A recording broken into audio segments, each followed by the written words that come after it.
Hello everyone, I am Atharva. Today I am here to demonstrate on the topic CRO. I think we all know about CRO.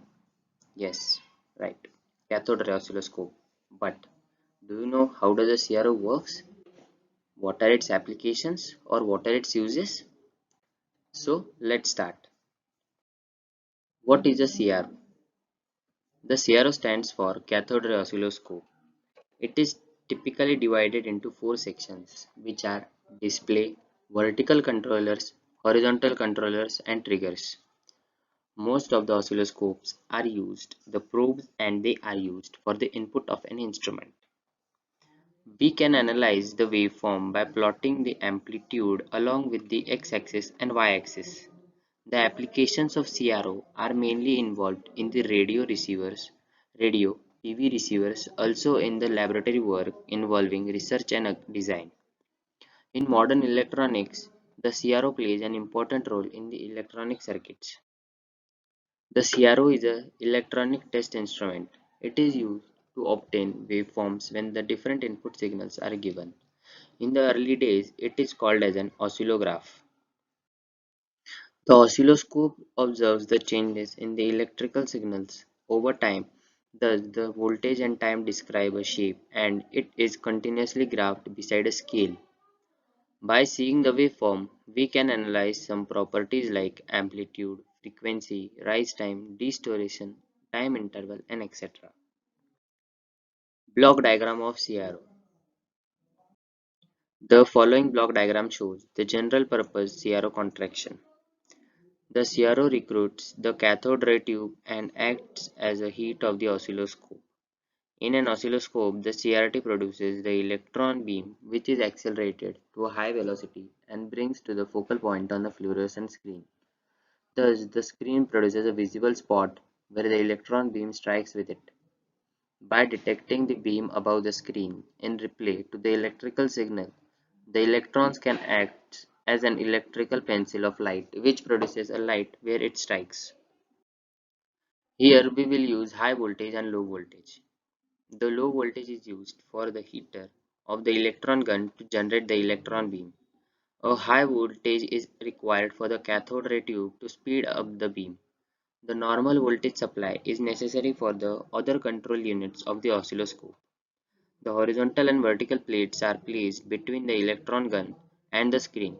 Thus, it can detect the beam according to the input signal. Just before detecting the electron beam on the screen in the horizontal direction, which is in x-axis, a constant time-dependent rate, a time-based generator is given by the oscillator. The signals are passed from the vertical deflection plate through the vertical amplifier. Thus, it can amplify the signal to a level that will be provided the deflection of the electron beam. To complete this task, we need various electrical signals and voltages. This provides the power supply circuit of the oscilloscope.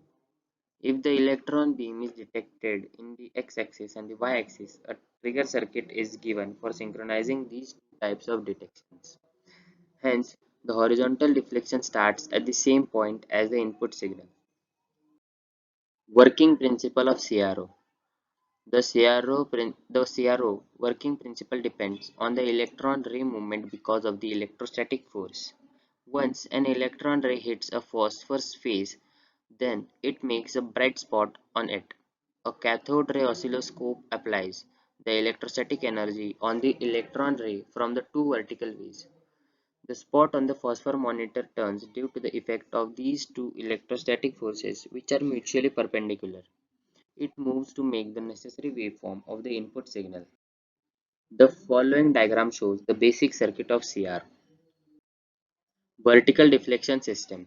The main function of this amplifier is to amplify the weak signal so that the amplified signal can produce the desired signal. To examine the input signals are penetrated to the vertical deflection plates through the input attenuator and the number of amplifier stages. Horizontal deflection system. The horizontal deflection plates are penetrated by a sweep voltage and gives a time base. By seeing the circuit diagram, the sawtooth sweep generator is triggered by the synchronizing amplifier. while the sweep selector switches in the internal position. So, the trigger sawtooth generator gives the input to the horizontal amplifier by the following mechanism. Here, we will discuss the four types of sweeps. Recurrent sweep. As the name itself says that the sawtooth is respective, that is a new sweep is started immodestly at the end of the previous sweep. Triggered sweep. Sometimes the waveform should be observed that it may not be predicted. Thus, the desired that the sweep circuit remains inoperative and the sweep should be initiated by the waveform under the examination. In these cases, we will use the triggered sweep. Driven sweep. In general, the drive sweep is used when the sweep is free running, but it is triggered by the signal under the test. Non-sawtooth sweep. This sweep is used to find the difference between the two voltages.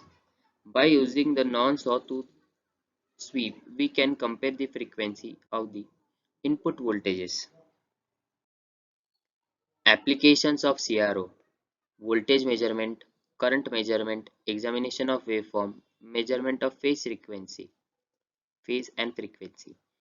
Advantages of CRO: cost and timeline, training requirements, consistency and quality, time efficiency, expertise and experience, capacity for problem solving, hassle-free, assurance for regulatory compliance. Disadvantages of CRO: these oscilloscopes are expensive as compared with other measuring devices like multimeters. They are complicated to repair once it gets damaged. These devices need complete isolation. These are huge, heavy, and uses more power. A lot of control terminals are required. Uses of CRO: it can display different types of waveforms such as sine wave, square wave, triangular wave, etc. It can measure the short time interval. In voltmeter, it can measure the potential difference. Thank you.